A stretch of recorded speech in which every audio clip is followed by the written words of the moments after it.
El bloque 6 lleva como título La conflictiva construcción del Estado liberal. Comprende el reinado de Isabel II de 1833 a 1868. Y bueno, pues fijaos el título, La conflictiva construcción del Estado liberal, ya nos está diciendo que pacífico no va a ser, ¿no? El periodo, muy inestable políticamente. Entonces, con esta inestabilidad es muy difícil que se asiente un proyecto común de cara al presente y de cara al futuro y que desarrolle el país tanto a nivel político como a nivel económico y social. Aquí vamos a ver en esta presentación primera el 6.1, el reinado de Isabel II, 1833-1868, su periodo de regencias y luego ya su reinado efectivo, ya con la mayoría de edad o cuando es coronada reina. Principales acontecimientos, pues la primera guerra carlista, que es una guerra de sucesión, pero también es una guerra ideológica entre los absolutistas y los liberales. La evolución política, vamos a ver también los partidos que van surgiendo en el seno del liberalismo e incluso más allá del liberalismo ya reivindicando la democracia. Y luego los marcos legales que se van sucediendo. El Estatuto Real de 1834, que es una carta otorgada, y las constituciones de 1837, la del 37 que es progresista, básicamente es la del 12 con algunas modificaciones, y la de 1845 que es moderada. Vamos a ver también las diferencias ideológicas de los dos partidos liberales, el moderado y el progresista. Por tanto, el marco cronológico va a ser el siguiente, es complejo, porque dividimos el periodo en dos, el periodo de Isabel II como reina en dos subperiodos, el de su minoría de edad, desde que muere Fernando VII en 1833 hasta su coronación en 1843, con 13 años. Y esta minoría de edad pues está, digamos, protagonizada por la regencia de su madre, de María Cristina de Borbón, y posteriormente por la regencia del general liberal Baldomero Espartero, a partir de 1840. Y luego, a partir de 1843, Isabel II ya inicia su reinado efectivo hasta que la Revolución Gloriosa de 1868 provoca su expulsión de España. Veremos por qué, cuándo y cómo se produce al final del bloque y da inicio a lo que se llama el sexenio democrático o sexenio revolucionario, que también va a ser un periodo de 6 años de mucha inestabilidad política. Entonces, bueno, pues esas son las características principales del siglo XIX en España. Más características del periodo, pues la alternancia entre moderados y progresistas. Ambos partidos son liberales, son de ideología liberal, pero cada uno, digamos que pretende desarrollar el liberalismo acorde a unos principios. Los progresistas, como su nombre indica, van a pretender apoyarse más en las clases populares, en las clases urbanas, intentar acceder al poder mediante pronunciamientos, ya que los moderados son defensores de un sufragio muy restringido, y lo vamos a ver durante la década moderada, que no da opción a que el otro partido, mediante la legalidad y las elecciones, pues pueda acceder al poder. Vamos a ver cómo los moderados durante 10 años pues mantienen el poder eh, casi en un sistema autoritario, aunque sea un sistema liberal, realmente es un autoritarismo. Por tanto, se van a alternar en función de los pronunciamientos, de los golpes militares. ¿Por qué? Pues porque la sociedad, muy poquito a poco, la sociedad se va politizando, la sociedad española, pero como es eminentemente rural, la sociedad española pues sigue siendo ajena a todos estos movimientos. Y luego van a hacer otro partido que va a ser un centro entre los progresistas y los moderados, que va a ser la Unión Liberal. Que veremos también quién lo funda, que es otro general, que es Leopoldo O'Donnell, y pretende situarse en un centro entre los progresistas, que se puede considerar la izquierda, y los moderados, que se puede considerar la derecha. Por tanto, fijaos como la cabeza de los partidos, de los movimientos políticos, son generales. El general progresista va a ser Espartero, luego va a ser Juan Prim, cuando ya Espartero marcha al exilio. El moderado va a ser Narváez, y el de la Unión Liberal en un principio va a ser Leopoldo O'Donnell. Luego vamos a ir viendo. Y luego en 1849 también surge el Partido Demócrata. Esto lo vamos a ver mediante un esquema en dos o tres diapositivas, dentro de dos o tres diapositivas. Que va a ser ya un partido que va a reivindicar el sufragio universal y que de ahí va a surgir ya el republicanismo, el movimiento republicano, los partidos republicanos españoles. Pero bueno, vamos a ir por partes. Aquí tenemos los periodos importantísimos y aquí os pongo también un enlace que si pincháis es un poco una cronología del reinado de Isabel II, hija de Fernando VII, heredera al trono después de que fue derogada la ley sálica, y que, bueno, pues es una niña cuando muere su padre, tiene 3 años, y bueno, pues es su madre la que en un principio lleva a cabo la regencia en el contexto de la guerra carlista. Por tanto, hay dos grandes periodos. El periodo de las regencias, del 33 al 43, con la regencia de María Cristina y la primera guerra carlista, y luego el general Espartero, que es progresista y es protagonista, lógicamente, en la primera guerra carlista, pues esa regencia del general Espartero hasta el año 43, cuando ya, digamos que, porque es un dictador realmente Espartero, aunque sea progresista, tiene tintes autoritarios, incluso desde su propio partido fuerzan su salida y su exilio. Y luego ya es proclamada reina en 1843, muy mediatizada la reina Isabel por todos los generales y por todas las facciones políticas.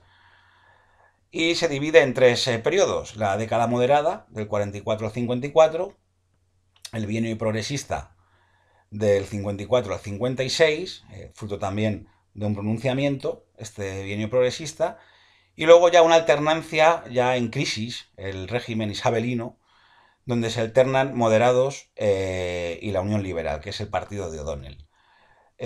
Como veis aquí hay un periodo largo donde están los unionistas, la Unión Liberal, y luego ya terminan el periodo los moderados. Desde el año 63, si no recuerdo mal, hasta el 68, cuando ya Isabel II marcha al exilio. Ya en este último periodo hay una crisis importante a nivel económico y político. Es un sistema muy corrupto, el de Isabel II. Hay una corrupción galopante en este periodo largo de la historia de España. Entonces, estos son, a la hora de hacer cualquier texto, insisto, hay que saber bien los periodos para poder contextualizar bien los textos o la fuente histórica de turno. Y aquí ya tenemos una fotografía de Isabel II, porque ya desde 1848 existe la fotografía, entonces ya a partir de ahora empezaremos a ver ya imagen fotográfica. Bueno, pues en 1833 muere Fernando VII, Isabel II es proclamada reina, dando comienzo pues la guerra civil entre los isabelinos, que son los liberales, y los carlistas, que son absolutistas. En la anterior presentación ya he dicho por qué, antes de que muera Fernando VII, se van, digamos, cogiendo posiciones, sobre todo los absolutistas, que van apoyando al hermano de este, Carlos María Isidro,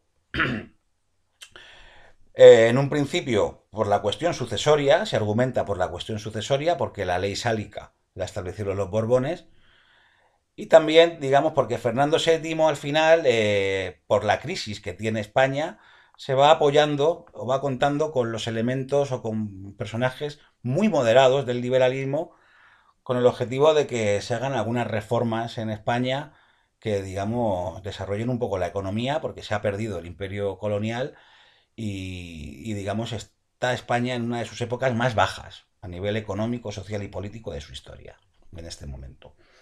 Entonces eso va a hacer que los absolutistas vayan, digamos, apoyando a Carlos María Isidro, que va a reivindicar el trono cuando muera su hermano, con el manifiesto de Abrantes, y la reina consorte pues va, digamos, a efectuar la regencia en nombre de su hija entre 1833 y 1840. María Cristina de Borbón dos Sicilias es prima de Fernando VII y madre de Isabel II, y digamos que bueno, pues va a tener que lidiar con la guerra y también con los liberales. ¿Por qué? Pues porque no es que esta gente fuera liberal, sino que no tenía más remedio que apoyasen los liberales si quería que la dinastía Borbón continuara en la figura de su hija, Isabel II.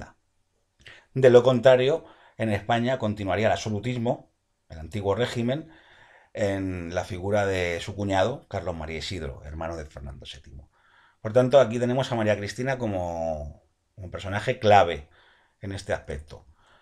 Aquí tenemos a Carlos María Isidro, el que reivindica el trono. Fue el primer pretendiente carlista, segundo hijo del rey Carlos IV y de María Luisa de Parma. Si os acordáis del cuadro de Goya, aparece Carlos María Isidro y además os comenté en clase que ya hablaremos de él más tarde. Bueno, pues este hombre reivindica el trono porque es hermano de Fernando VII y no reconoce la pragmática sanción. Y tiene apoyos sociales y políticos importantes y también del clero, sobre todo del bajo clero. El bajo clero que tiene su poder en el ámbito rural. Ojo, importante. Y España es un país rural. Por lo tanto, os podéis imaginar el mensaje del clero cómo llega a la mayoría de la población. Sin embargo, los liberales van a tener sus apoyos en las principales ciudades de España. Guerras carlistas. Vamos a ver un poquito las características de este conflicto. Nosotros vamos a ver aquí el primero. Aunque luego hay una segunda que para muchos historiadores no la consideran como tal porque es la guerra de los matiners y se da únicamente en Cataluña, pero la tercera, que para muchos historiadores es la segunda, sí también es importante. Pero nosotros nos vamos a ceñir ahora a la primera, que dura 6-7 años incluso, porque aunque se firma la paz en 1839, hay un general, el general Maroto, que todavía sigue guerreando un año más. Bueno, ¿por qué? Lo explica muy bien este esquema. Porque es un conflicto sucesorio entre Isabel y su tío, Carlos María Isidro. Pero también es un conflicto ideológico entre los liberales y los absolutistas. Es un conflicto entre lo nuevo, que es el liberalismo, y lo viejo, que es el absolutismo. Esto hay que tenerlo claro. Quien tiene el poder no lo quiere soltar y quien no lo tiene lo quiere coger. Entonces, las posturas se radicalizan y al final, pues, guerra civil. Es lo normal es que cuando las posturas se radicalizan y los liberales se han radicalizado después del último periodo de Fernando VII, justo además también porque ha habido una serie de liberales que han participado en algunos gobiernos de Fernando VII, y los absolutistas también se han radicalizado porque ven también que hay ciertos absolutistas que son reformistas. Por tanto, cuando las posturas se radicalizan, ya no hay entendimiento posible. Porque además son ideologías totalmente contrarias, el absolutismo y el liberalismo. ¿Quiénes? Carlistas. Apoyos sociales de los carlistas, que también se llaman apostólicos, vienen en el dossier así, son los seguidores de Carlos María Isidro. Apoyos sociales. Campesinado del norte y del este. Allá donde hay pequeños propietarios, gente muy tradicional, van a apoyar al carlismo. ¿Vale? ¿Por qué? Pues porque no quieren que el liberalismo acabe con los derechos comunales de los municipios y de los agricultores, que bueno, son pobres, pero sí tienen una serie de derechos de pastoreo para explotar las tierras y de pastos, etcétera. Y los liberales lo que quieren hacer es desamortizar todas las posesiones y poder venderlas en subasta pública para crear una clase de propietarios. Por tanto, el campesinado del norte en el País Vasco y Navarra y en el este, en Cataluña. Pequeña nobleza, sobre todo en el País Vasco, es una región de hidalgos, de nobleza pequeña, vamos.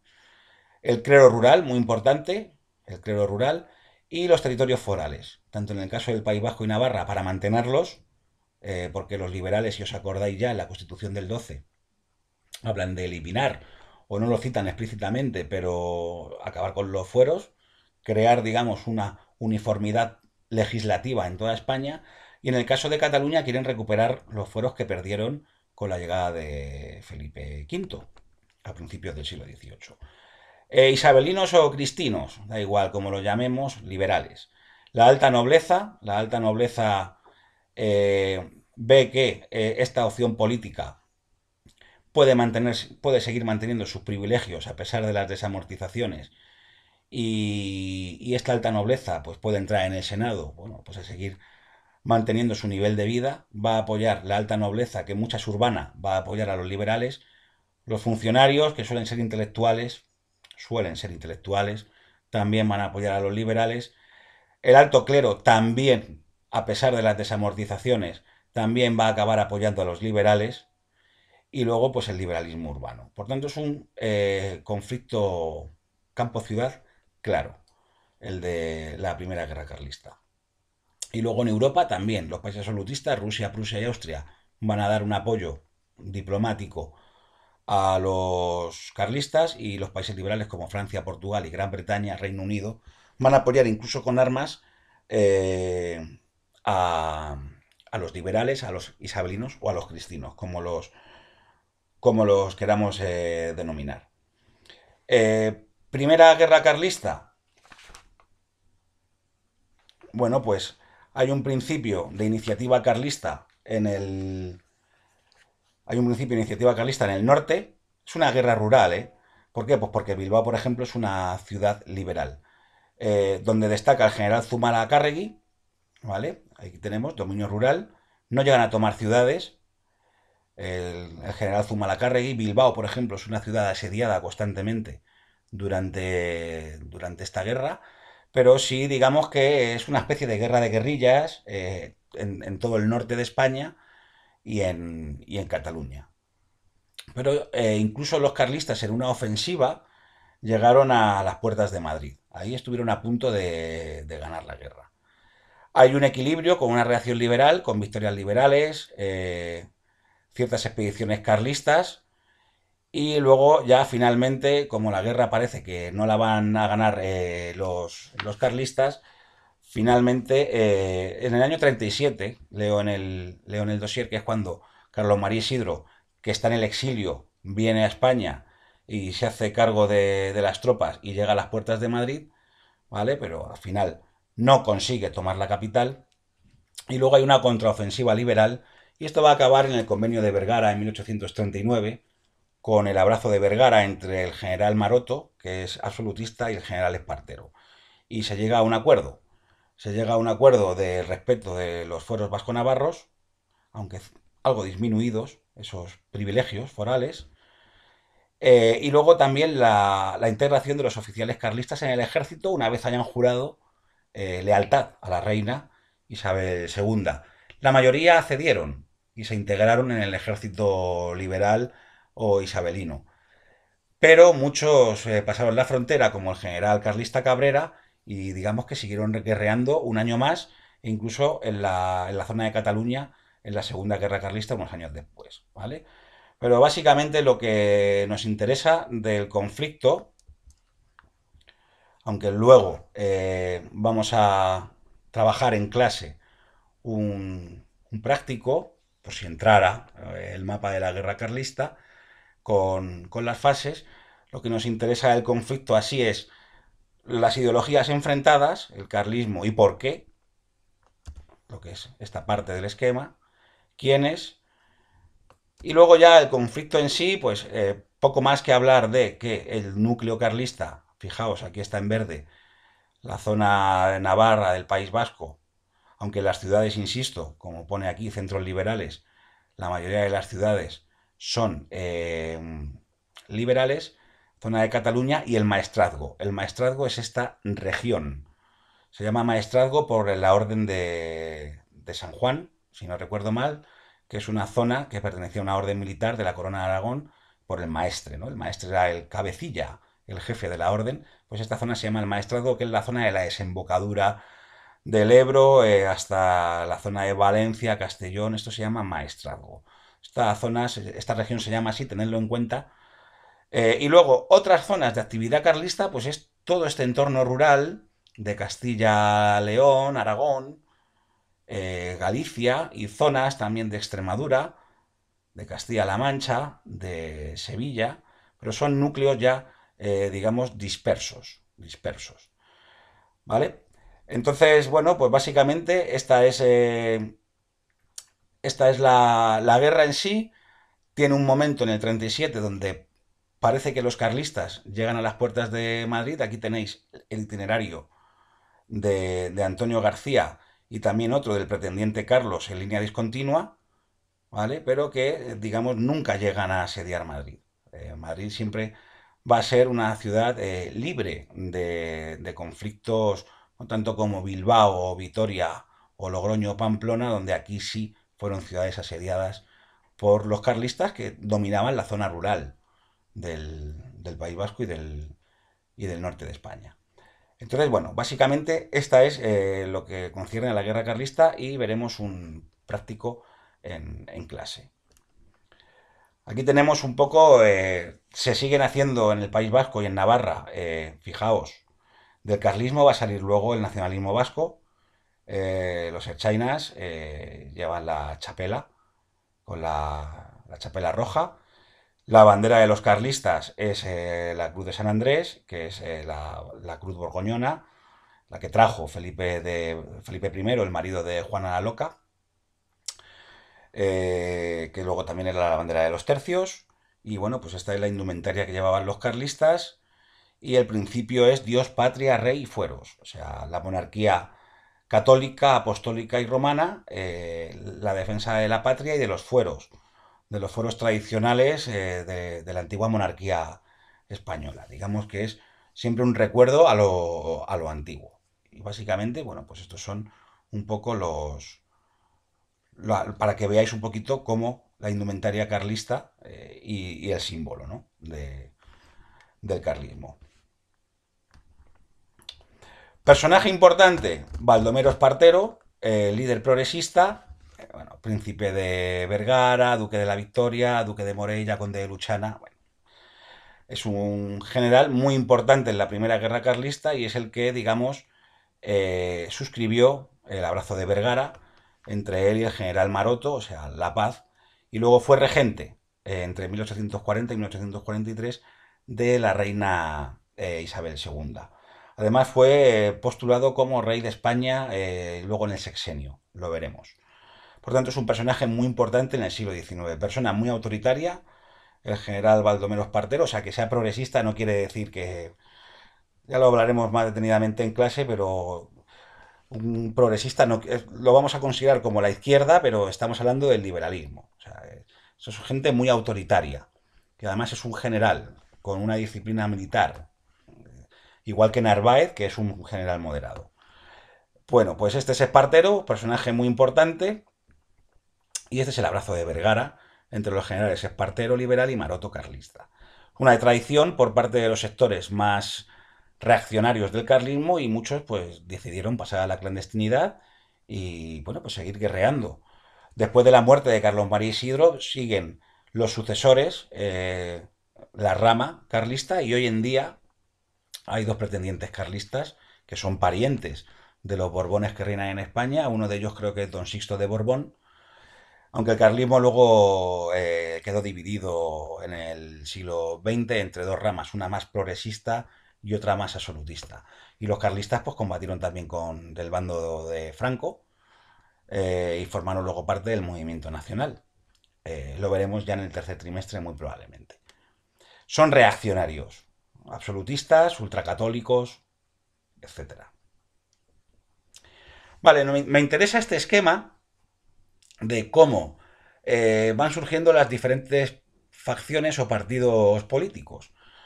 Esto ya lo hemos estudiado, las abdicaciones de Bayona, los afrancesados, ya derrotados en la guerra de independencia, pero quienes no aceptan las abdicaciones, pues están los liberales, que son los constitucionalistas o docianistas, y los absolutistas. En este momento de la guerra, de la independencia, ¿os acordáis? En el bloque 5 están, digamos, unidos contra un enemigo común que es el ejército francés. Y ambos están en las Cortes de Cádiz. En las Cortes de Cádiz hay dos brazos políticos o dos tendencias políticas, los absolutistas y los liberales. Bueno, a partir de aquí vamos a ir con los liberales. En el trienio liberal se dividen en moderados y exaltados. Y luego vuelven a unirse en el contexto de la guerra carlista, aunque mantienen ya sus postulados ideológicos, sus ideologías, en liberales cristinos o isabelinos. A partir de 1833, esta división se va a acentuar más ya entre moderados y progresistas, que van a ser los antiguos llamados exaltados. Los moderados nos va a interesar sobre todo el grupo de Narváez, del general Narváez, que es quien va a ejercer el poder durante la década moderada. Y luego hay una parte eh, más escorada a la izquierda de los moderados, que se llaman puritanos, ¿vale? Y que van a formar la Unión Liberal junto con el ala derecha de los progresistas, que va a ser un partido de centro, o sea, la derecha de los progresistas y la izquierda de los moderados van a formar luego la Unión Liberal de O'Donnell. Y luego del progresismo van a surgir los demócratas, que ya van a pedir en 1849, van a exigir en 1849 el sufragio universal. Y de ahí van a surgir los republicanos y una vez que se funde el PSOE, ya en 1879, muchos de estos antiguos demócratas en un principio van a pasar a llamarse ya socialistas. Entonces, tengáis un poquito en cuenta, pues hoy en día también pasa, ¿no? Esto que se llama el transfugismo en los partidos políticos también se llevaba en esta época, porque no son cajas estancas los partidos.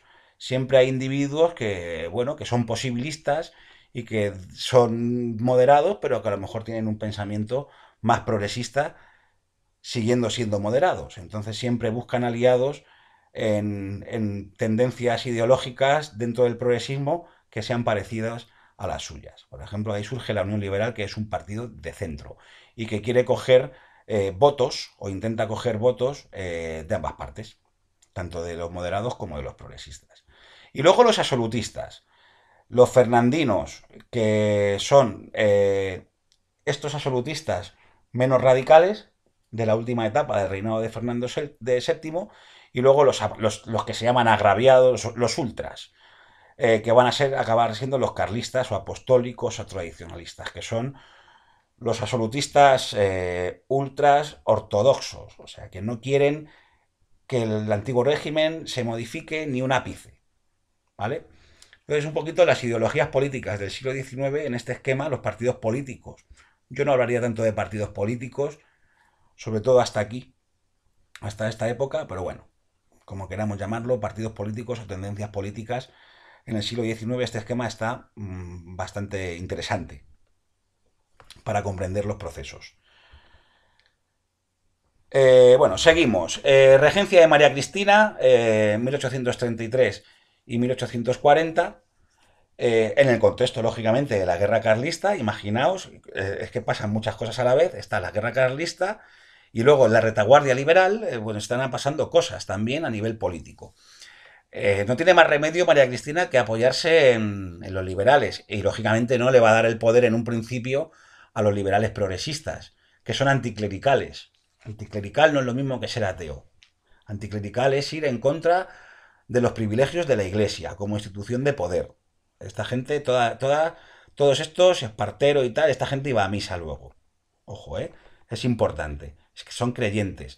Pero lo que pasa es que la Iglesia tiene una serie de privilegios adquiridos desde siglos atrás, y ya hemos estudiado la Edad Media y la Edad Moderna, y tiene una serie de posesiones, de bienes, que los liberales, digamos, les quieren arrebatar, pues para que el país se modernice, porque hay que hacer producir la tierra y hay que crear un mercado nacional de intercambio de productos para que el país prospere.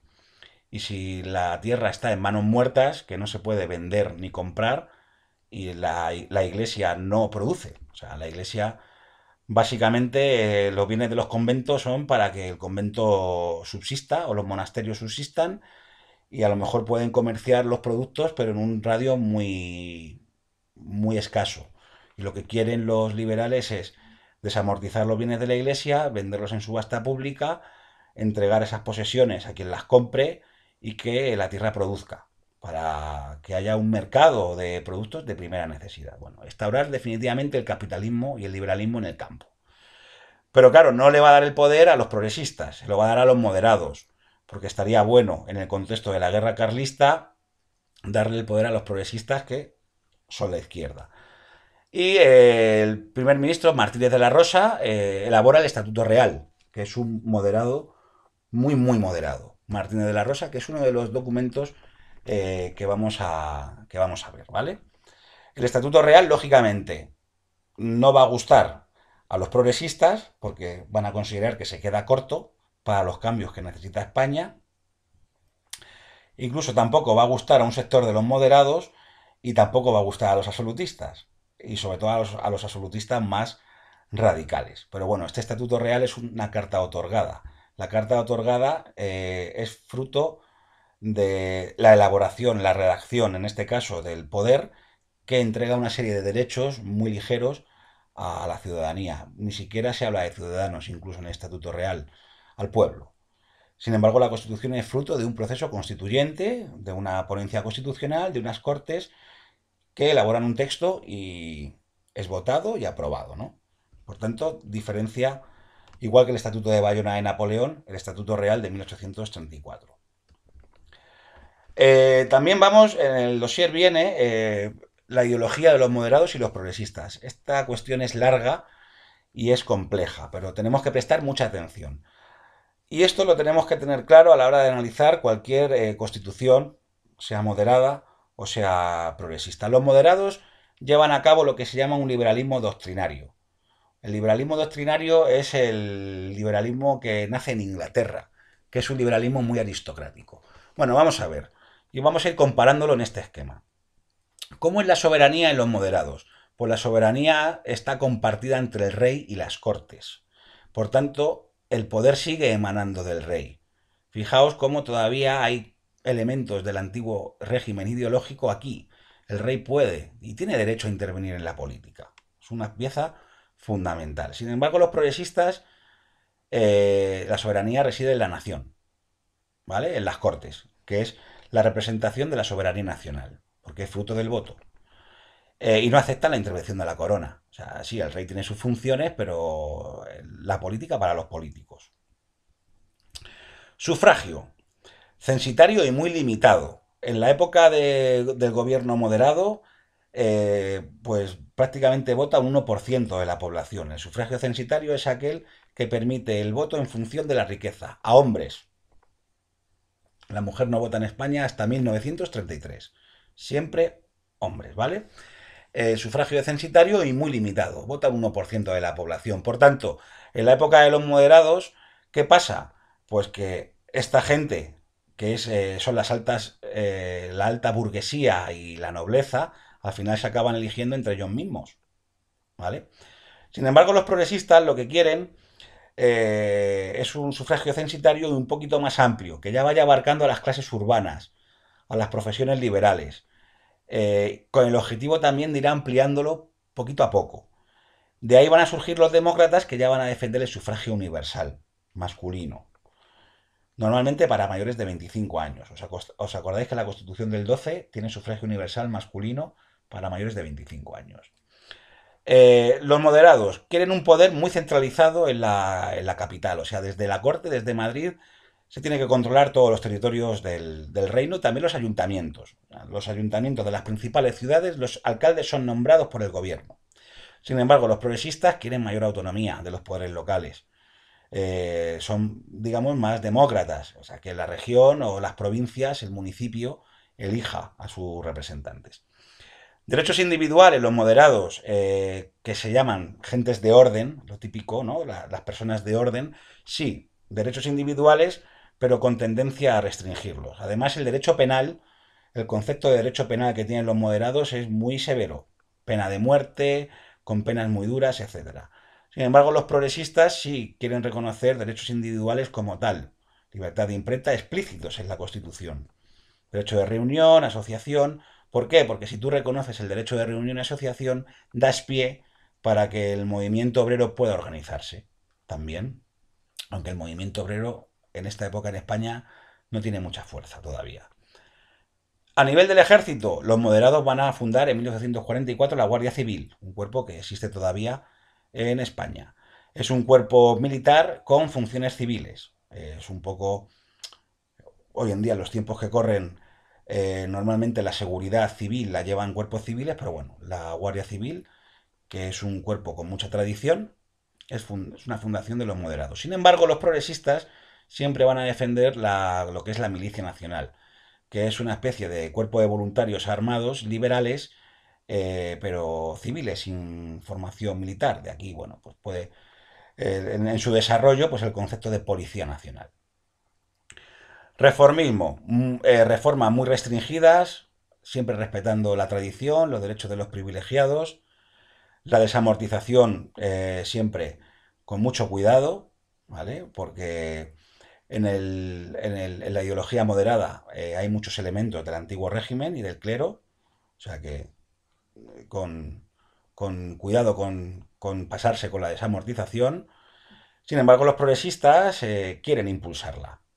También, importante, a nivel económico, los moderados son proteccionistas, partidarios de establecer aranceles a las importaciones. Sin embargo, los progresistas son librecambistas, están a favor de que los productos foráneos, bueno, pues puedan entrar sin ningún tipo de problema en España, ¿vale? Porque eso dicen que fomentaría también el consumo. ¿Quiénes van a apoyar a los moderados? Pues, por ejemplo, los grandes agricultores latifundistas castellanos y el textil catalán. ¿Por qué? Pues porque al textil catalán no le va a interesar que entre con total libertad y sin pagar arancel los textiles ingleses, que son mucho más competitivos. Pero bueno, esto podemos hablarlo en clase más detenidamente. Relaciones con la Iglesia.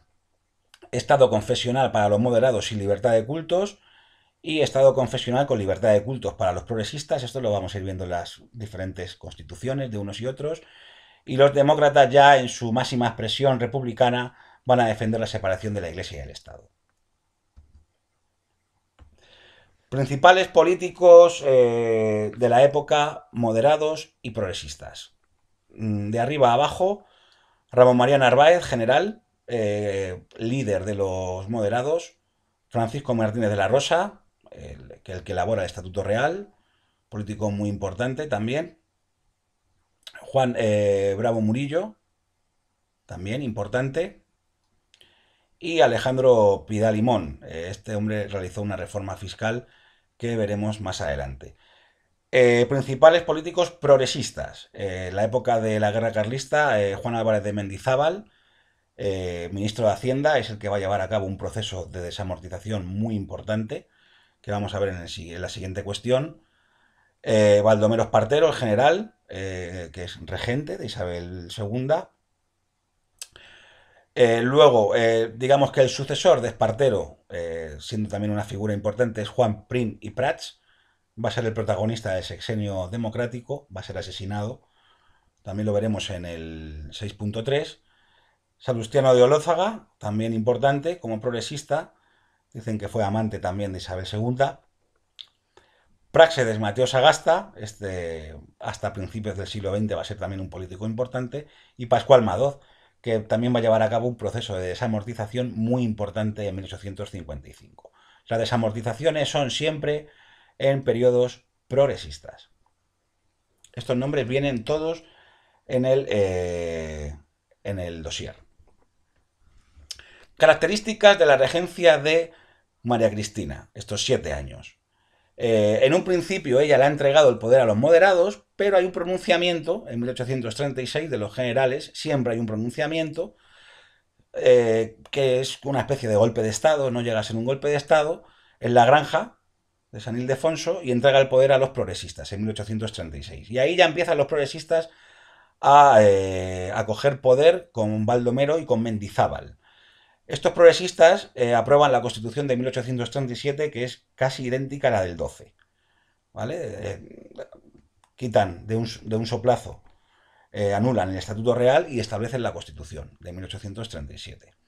Y llevan a cabo un proceso de desamortización en 1836 de los bienes del clero. Esto lo veremos en la siguiente cuestión, las desamortizaciones de Mendizábal. También en este periodo, en 1833, si no recuerdo mal, se establece la División Provincial de España, de Javier de Burgos, que es casi idéntica a la actual en las provincias.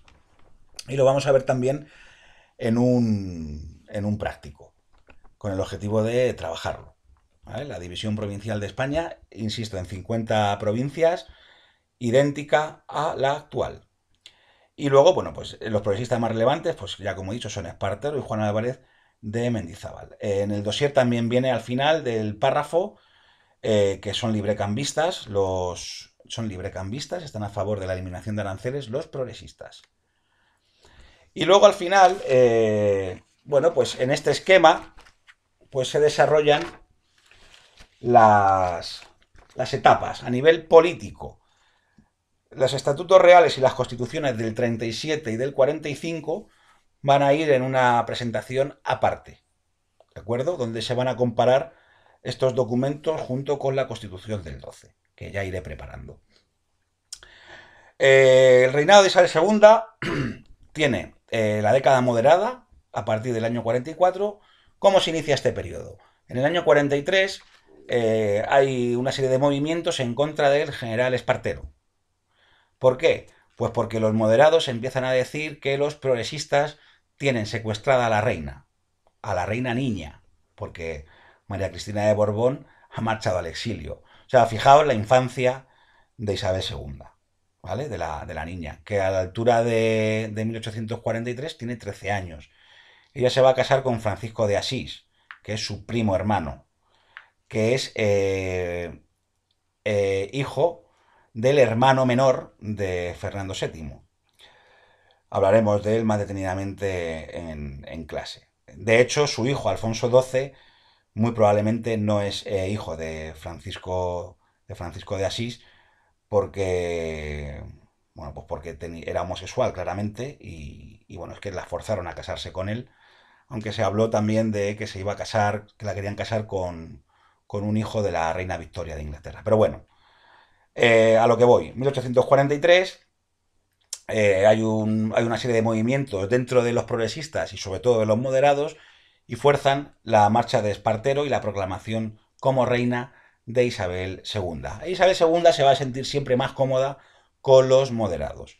Va a llamar a formar gobierno a los moderados, al general Narváez. Aquí tenéis el liberalismo moderado doctrinario, que es, digamos, muy conservador, con las características que os he citado antes, y su marco legal va a ser la Constitución de 1845.